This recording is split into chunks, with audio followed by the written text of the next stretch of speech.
മീൻ വറുത്ത ഭക്ഷണപ്പൊതിയിൽ ചത്ത അട്ടയെ കണ്ടെത്തിയതിനെ തുടർന്ന് നഗരത്തിലെ പ്രധാന പോലീസ് ക്യാന്റീന്റെ പ്രവർത്തനം അധികൃതർ തടഞ്ഞു. തിരുവനന്തപുരം കന്റോൺമെന്റ് പോലീസ് സ്റ്റേഷൻ പരിസരത്ത് പ്രവർത്തിക്കുന്ന പോലീസ് ക്യാന്റീനാണ് കോർപ്പറേഷൻ ആരോഗ്യ വിഭാഗം മിന്നൽ പരിശോധന നടത്തി അടപ്പിച്ചത്.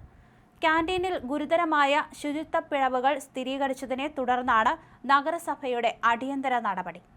കന്റോൺമെന്റ് ക്യാന്റീനിൽ നിന്ന് ഒരു പോലീസ് ഉദ്യോഗസ്ഥൻ വാങ്ങിയ ഊണിന്റെ ഭക്ഷണപ്പൊതിയിലാണ് അട്ടയെ കണ്ടെത്തിയത്. ഡ്യൂട്ടി കഴിഞ്ഞ് വീട്ടിലെത്തിയ ശേഷം ഭക്ഷണപ്പൊതി തുറന്നപ്പോഴാണ് വറുത്ത മീൻ കഷ്ണങ്ങൾക്കിടയിൽ നിന്ന് ചത്ത അട്ടയെ കിട്ടിയത്.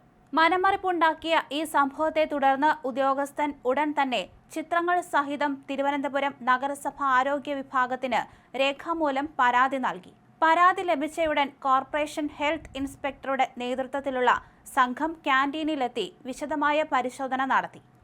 അതീവ വൃത്തിഹീനമായ സാഹചര്യത്തിലാണ് ക്യാന്റീന്റെ അടുക്കളയും ഭക്ഷണ സംഭരണശാലയും പ്രവർത്തിക്കുന്നതെന്ന് പരിശോധനയിൽ ബോധ്യപ്പെട്ടു. ഭക്ഷ്യസുരക്ഷാ മാനദണ്ഡങ്ങൾ പൂർണ്ണമായും ലംഘിച്ചതായി കണ്ടെത്തിയതിനെ തുടർന്ന് ക്യാന്റീൻ നടത്തിപ്പുകാർക്ക് കോർപ്പറേഷൻ കടുത്ത ഭാഷയിൽ കാരണം കാണിക്കൽ നോട്ടീസ് നൽകുകയും പ്രവർത്തനം താൽക്കാലികമായി നിർത്തിവെക്കാൻ ഉത്തരവിടുകയും ചെയ്തു.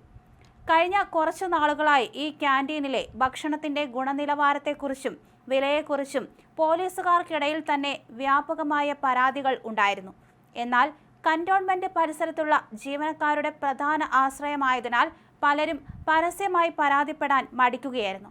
പോലീസുകാരുടെ ആരോഗ്യത്തിന് തന്നെ ഭീഷണിയായി ഉയർന്ന ഈ വീഴ്ചയിൽ കർശനമായ തുടർ നടപടികളും നിയമ നടപടികളും സ്വീകരിക്കുമെന്ന് കോർപ്പറേഷൻ ആരോഗ്യ വിഭാഗം അധികൃതർ വ്യക്തമാക്കുകയും ചെയ്തു.